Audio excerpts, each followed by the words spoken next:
과거 속 오늘은 어떤 일들이 있었을까요? 영상으로 떠나는 라떼 역사 여행. 영상실록 오늘 안녕하세요. 아나운서 조진영. 아나운서 조혜진입니다.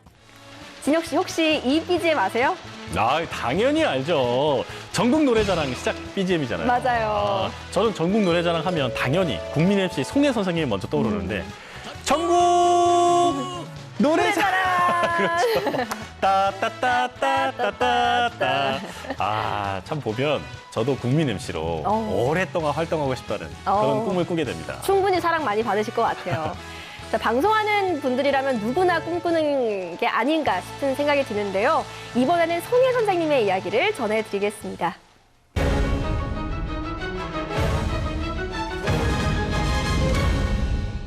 최고령 현역 연예인, 전국 노래자랑 최장수 MC, 가수, 희극인, DJ 등 다양한 수식어로 불리는 송혜.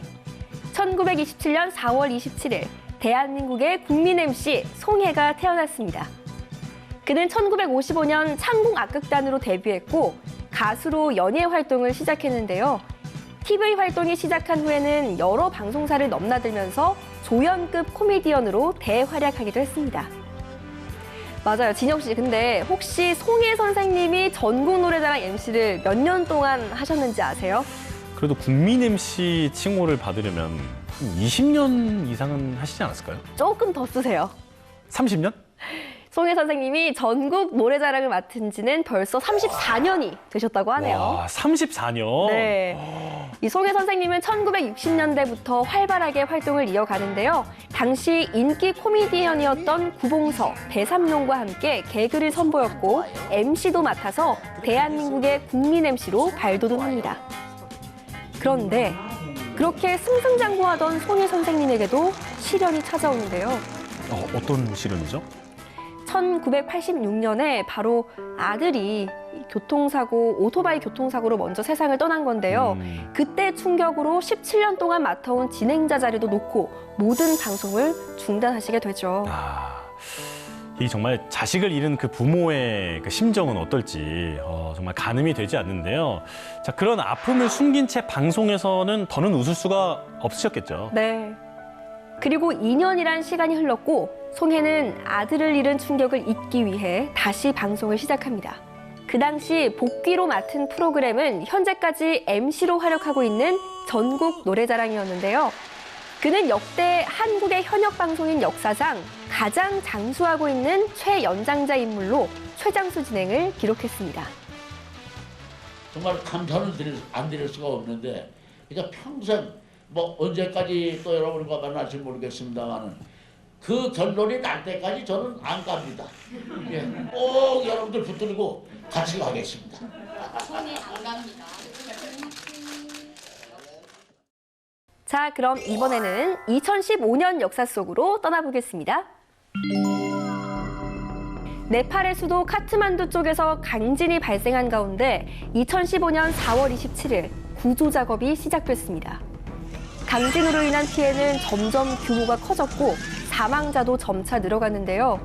또한 여진으로 인해 인도와 중국, 방글라데시 등에서도 사망자가 발생해 지진 공포가 주변국까지 강타했습니다. 이때 시간이 지날수록 피해 규모가 눈덩이처럼 커진 걸로 알고 있는데 그 당시 피해 규모가 얼마나 됐죠? 지진 발생 초기 수백 명이었던 사망자 수는 3,000명 이상, 부상자는 대략 6,000명 정도였다고 하거든요.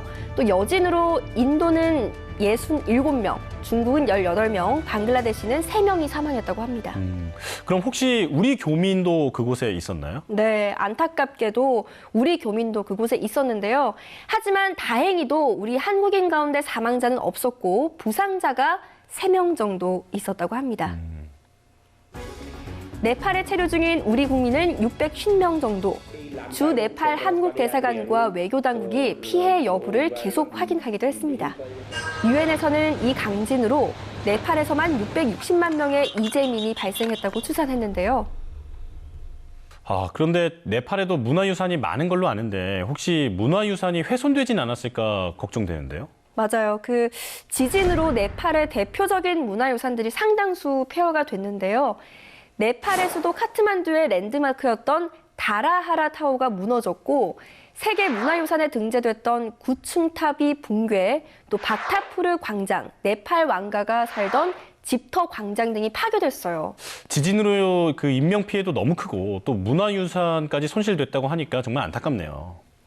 네팔 강진의 소식을 듣고 세계 각국에서 구조팀과 구호 물품을 보냈습니다. 그리고 우리 국민 100여 명이 한국으로 귀국했습니다. 손 같은 경우는 어떻게 뭐 진단을 받으셨나요? 이제 여기 와서 다시 치료를 받아야 되는데 와서 네. 어디 뭐 뼈를 다치셨죠? 이제 그거는 이제 상태를 확인해 봐야 될 것 같고 일단 안정이 되고 일단 치료부터 해야 되니까 안심이 되네요. 자, 그럼 이번에는 1989년 역사 속으로 떠나보겠습니다.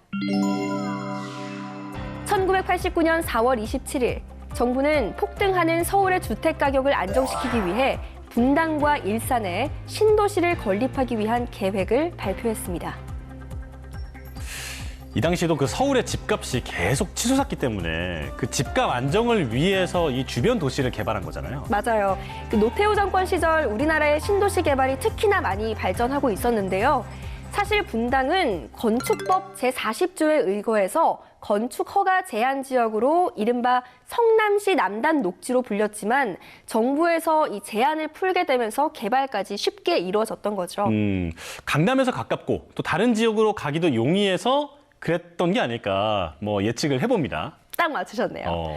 서울 도심에서 남동쪽으로 25km, 강남에서 10km 떨어진 곳에 있는 분당과 일산이 제격이라는 판단으로 신도시화를 추진했다고 합니다.